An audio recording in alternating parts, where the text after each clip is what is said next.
কুয়েকার কিন্তু অনেকবার আমি আপনাদের সাথে শেয়ার করছি, আপনারা অবশ্যই বলতে পারবেন। তো কুয়েকারটা একটু মেশিন করে নেওয়া হয়েছে, ব্লেন্ডার করে, তারপর এখানে দেওয়া হয়েছে, দিয়ে তারপর লবণ পরিমাণ মতো।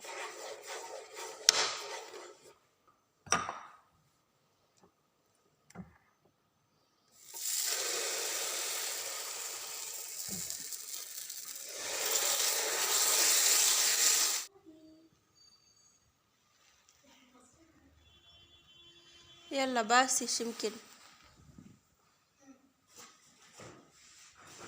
ايوه باسش. নূরের বাস চলে আসছে। يلا مع السلامة. انا سكره دهن. قفلي باب برا حبيبي. يلا مع السلامة.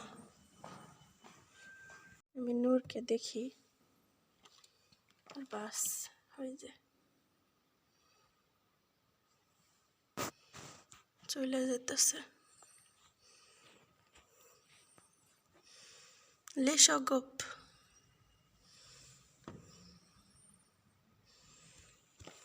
লাইট, এদিকেও লাইট অন করে ধুয়ে গেছে।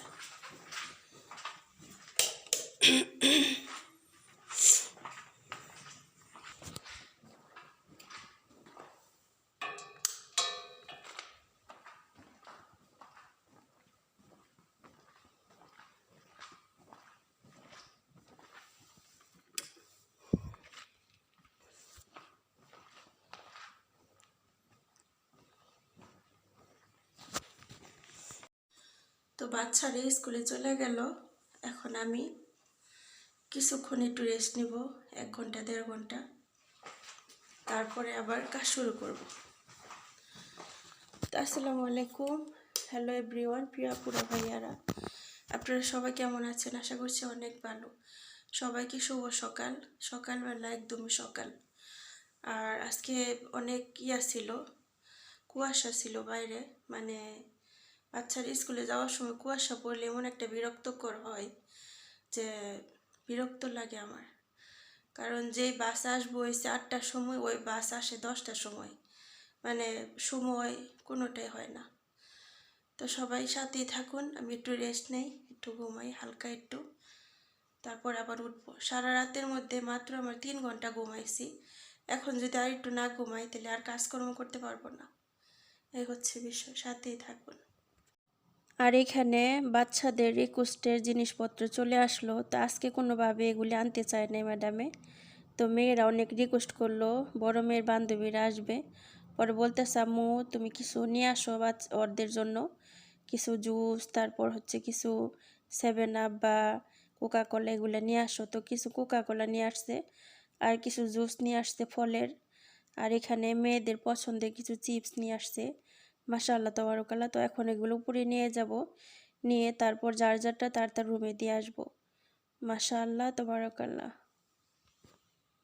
দেখেন চাল বাছতেছি, একটু ভাজা পোড়া খাইতে ইচ্ছা করতেছে। আজকে কয়দিন ধরে মুখটা সিদ্ধ হয়ে গেছে, কয়দিন অসুস্থতায়। তো আমি প্রায় টাইমে চাল ভাইজা কিংবা নিমকি বানায় রেখে দিই। আজকে অনেক দিন হয়ে গেছে হয় না করা।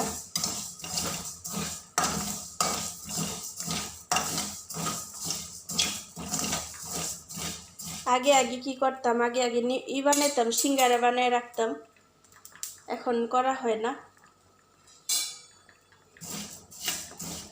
অনেকগুলো চাল নিছি বাজার জন্য, এই যে এখানেও ভাইজা তারপরে রাইখা দিব, একটু খাইতে যখন ইচ্ছা করে তখন খাবো। দেখেন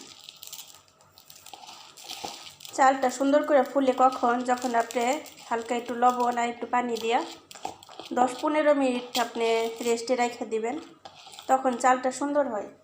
আর এখন আমি মানে সাথে সাথে করতেছি, তার জন্য চাল ভাজাটা সুন্দর হয়নি, শক্ত শক্ত আসছে। কথায় আছে গরম গরম তেমন কিছু ভালো হয় না, সেটাই ঠিক হইল।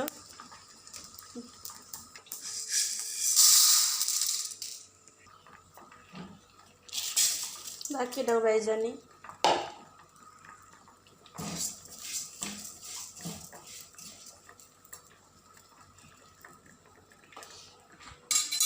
আর এখানে আমার জন্য দেখেন আলু ভর্তা করতেছি, আলু আর মরিচ সিদ্ধ দিচ্ছি, আর এখানে ভাত রান্না করতেছি। চাল ভাজাগুলো একদমই রেডি। দেখেন কিছু কিছু পুড়ে গেছে, কিন্তু পুড়ে গেলেও খাইতে পারবো ইনশাআল্লাহ। দেখেন এখানে দেখা যাচ্ছে অনেকগুলো চাল ভাজা। আমার ম্যাডামে দেখলে কি বকাজ দিব, চাইল আবার ভাইজাও খাও তুমি, এই আর কি। ওরা এগুলো তো বোঝেই না এগুলো কীভাবে খায়। তা আমি প্রায় করি, তো শিফা তারপরে নূর ওরা একটু টেস্ট করে।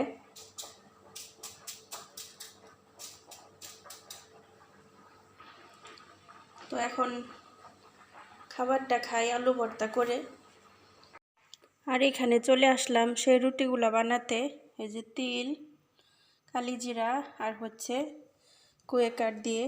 আর আজকে এটার মধ্যে দেওয়া হয়েছে 2 চামচ পরিমাণ জৈতুন, মানে জৈতুন অলিভ অয়েল বলে। তারপর দেওয়া হয়েছে 2 চামচ পরিমাণ এই তিল, আর 1 চামচ পরিমাণ হয়েছে কালিজিরা, আর দেওয়া হয়েছে 4 চামচের আধা চামচের মতো ইস্ট, আর দেওয়া হয়েছে 1 কাপ পরিমাণ নর্মাল গমের আটা, আর দেওয়া হয়েছে কুয়েকার। তো কুয়েকার কিন্তু অনেকবার আমি আপনাদের সাথে শেয়ার করছি, আপনারা অবশ্যই বলতে পারবেন। তো কুয়েকারটা একটু মেশিন করে নেওয়া হয়েছে, ব্লেন্ডার করে। তারপর এখানে দেওয়া হয়েছে, দিয়ে তারপর লবণ পরিমাণ মতো।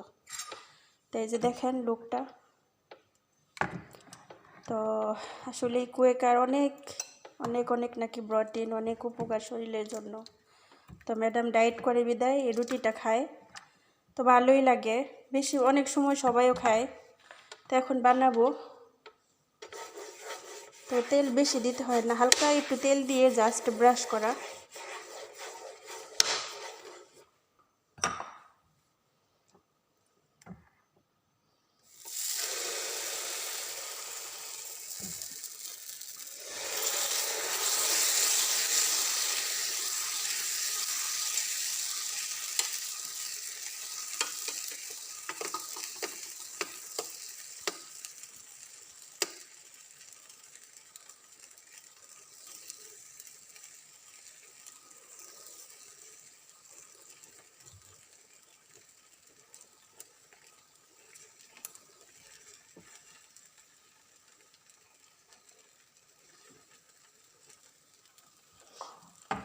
তো এখন ডেকে দেব।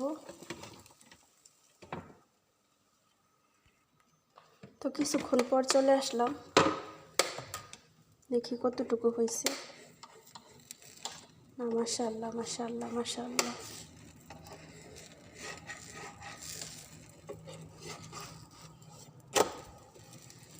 এই যে ঠিক এইভাবেই হবে, এরকম।